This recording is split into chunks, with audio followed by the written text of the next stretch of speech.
நகை மோசடி தொடர்பாக பொதுமக்கள் நீதிமன்றத்தில் குவிந்திருக்கக்கூடிய காட்சிகளை நாம் பார்த்துக் கொண்டிருக்கிறோம்.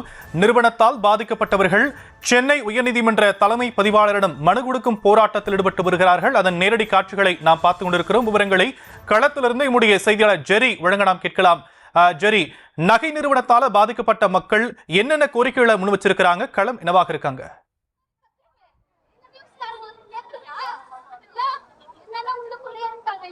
ஷாம், வணக்கம்.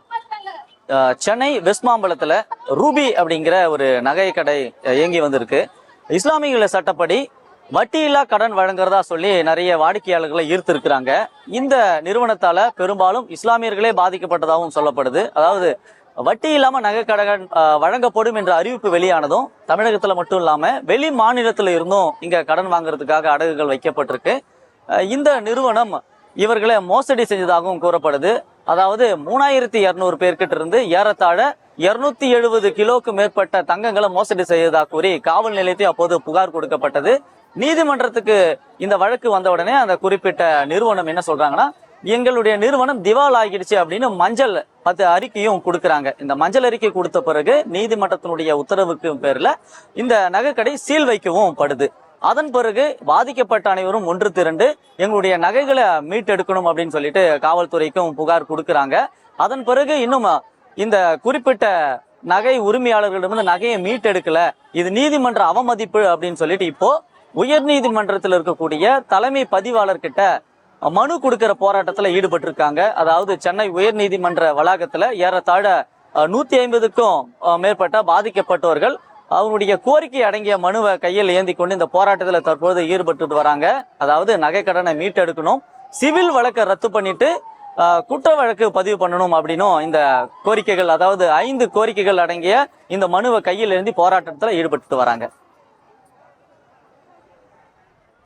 பாதிக்கப்பட்டவர்கள் சென்னை உயர்நீதிமன்ற தலைமை பதிவாளரிடம் மனு கொடுக்கும் போராட்டத்தில் ஈடுபட்டிருக்கக்கூடிய நிலையில் அவர்கள் அளித்த பேட்டியை நாம் கேட்கலாம்.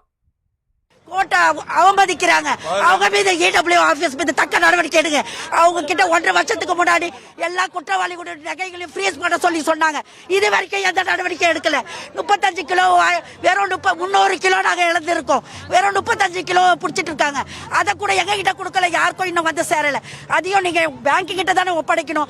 அதையும் கோர்ட் பெட்டகத்துல வச்சிருக்கீங்க. காரைக்கால்ல இப்பதான் நாங்க மாயமாயிடுச்சுன்னாங்க. எங்க யார வேணுங்க நீ நியாயப்படி வாங்க, நியாயப்படி. எந்த அரசு அதிகாரிகளும் எந்த ஒரு நடவடிக்கை எடுக்க மாட்டாங்க. சிஎம் செல்லுக்கு மெசேஜ் அனுப்பிட்டோம், சிஎம் செல்லுக்கு அவங்களுக்கும் ரிஜிஸ்டர் போட்டு அனுப்பிச்சாச்சு, சுப்ரீம் கோர்ட்டுக்கு அனுப்பிட்டோம். எந்த நடவடிக்கை எடுக்க மாட்டாங்களே. நாங்க உயிரை இழந்தாதான் உண்மைகளா இல்ல முஸ்லீம்கள் ஒரே காரணத்துக்காக 3000க்கு மேற்பட்ட பேர் வெறும் 300 பேருக்கு தான் கொடுக்கணும்னு சொல்லி அவன் ஐபி வாங்கியிருக்கான் குற்றவாளி. 10,000 20,000 ஏமாத்துறவங்களை கடுமையா தண்டிக்கிறது அரசு. கோடிக்கணக்கான ஏழைகளுடைய பணத்தை அபகரிச்சவனை விட்டுட்டு இருக்கிறது நாங்க வன்மையா கண்டிக்கிறோம். நகை நிறுவனத்தால் பாதிக்கப்பட்ட மக்கள் அளித்த பேட்டியை பார்த்தும் கள விவரங்களையும் உடைய செய்தியாளர் ஜெரி வழங்கலாம் கேட்டும். விரிவான விவரங்களுக்கு நன்றி ஜெரி.